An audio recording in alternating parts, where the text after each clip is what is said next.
Hi friends, my name is Amit Mehta and welcome to wealth Chanakya. दोस्तों, आज जिस कंपनी के बारे में हम चर्चा करने वाले हैं उस कंपनी का नाम है लार्सन एंड टुब्रो इन्फोटेक। दोस्तों, इस कंपनी के बारे में जाने तो 1997 में ये कंपनी लार्सन एंड टुब्रो की एक सब्सिडरी के रूप में फाउंडेड हुई थी। ये कंपनी ग्लोबली देखा जाए तो कंपनी मोर देन 435 क्लाइंट की प्रेजेंस रखती है और 31 कंट्री में कंपनी की प्रेजेंस है।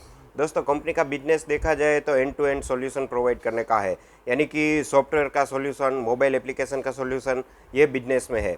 कई बार होता है कि इस कंपनी की कंपैरिजन टीसीएस, इन्फोसिस या विप्रो जैसी कंपनियों से की जाती है, लेकिन इसका बिजनेस मॉडल काफ़ी अलग है और ये कंपनी जब से लिस्टेड हुई है कंपनी ने बम्पर रिटर्न दिए हैं। तो आइए दोस्तों, हम कुछ कंपनी के बारे में जान लेते हैं। कंपनी जब से लिस्टेड हुई, कंपनी का प्राइस देखें तो 22 जुलाई 2016 को 700 रुपये था। तब से अब तक का कंपनी का रिटर्न देखें तो करीब करीब 700% के आसपास होता है, यानी कि 5 साल से भी कम टाइम में कंपनी ने 700% का शानदार रिटर्न दिया है। और कंपनी आने वाले टाइम में भी अगर इसका पीई रेशियो देखें तो कंपनी का प्राइस टू अर्निंग रेशियो 47.39 के आसपास बैठता है। हालांकि आजकल कई सारी कंपनियां हायर पीई पे ट्रेड कर रही है, लेकिन इसका बिजनेस मॉडल, इसका मुनाफा और कंपनी की प्रॉफिटेबिलिटी देखें तो ये पीई मुझे वैलिड लगता है। इसके अलावा कंपनी का अच्छा खासा डिविडेंड यील्ड भी है। और अगर हम कंपनी के बारे में और फंडामेंटली जानते हैं तो दोस्तों, ये कंपनी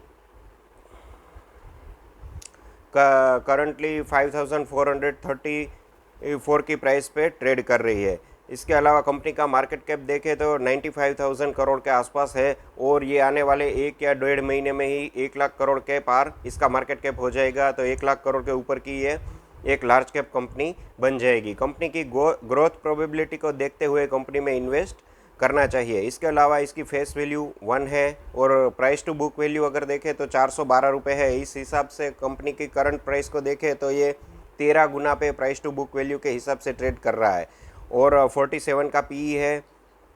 और कंपनी के बारे में और हम जाने तो कंपनी ने कॉन्स्टेंट रिटर्न दिए हैं। पिछले 3 साल की अभी अगर ग्रोथ देखें तो 176% के रिटर्न कंपनी ने जनरेट किए हुए हैं। इसके अलावा हम कंपनी के कुछ फाइनेंशियल के ऊपर आ जाते हैं तो कंपनी का डेब्ट टू इक्विटी रेशियो देखें तो 0.01 जितना ही है, यानी कि पूरे के पूरा नेग्लिजिबल रेशियो कंपनी का डेब्ट टू इक्विटी है। इसके अलावा कंपनी की रेवेन्यू ग्रोथ देखें तो 2017 से 2021 के बीच अगर हम चले जाए तो 2017 में 6,500 करोड़ से ये 12,300 करोड़ के ऊपर आ चुकी है, यानी कि करीब करीब डबल हो चुकी है। इसके अलावा कंपनी का नेट प्रॉफिट देखें तो भी 970 करोड़ से 1938 करोड़ तक आ चुका है, यानी कि हर महीने में ये कंपनी काफ़ी अच्छी ग्रोथ दिखा रही है। इसी ग्रोथ को चलते हुए इसका पी वैल्यूएशन और मार्केट जो इसके को वैल्यू दे रहा है उसको देखते हुए ये कंपनी में अगर हम रिटर्न इन्वेस्ट करते हैं तो हमें अच्छा रिटर्न मिलने के पूरे चांसेस दिखते हैं। तो दोस्तों, जब भी बाय ऑन डिप्स की स्ट्रेटेजी रखे इस कंपनी में इन्वेस्ट कीजिए।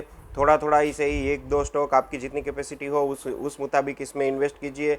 और 5 से 10 साल का नज़रिया रखेंगे तो ये स्टॉक कंपाउंडिंग मशीन और मल्टी बैगर होने के पूरे चांसेस है। आप शेयर मार्केट इन्वेस्टमेंट रिस्की है तो अपने फाइनेंशियल एडवाइज़र से सलाह लेने के बाद ही इन्वेस्ट कीजिए। अगर आपको आज का वीडियो और रिव्यू अच्छा लगा हो तो चैनल को सब्सक्राइब कीजिए और लाइक्स कीजिए। थैंक यू, मिलते हैं अगले वीडियो में। बाय।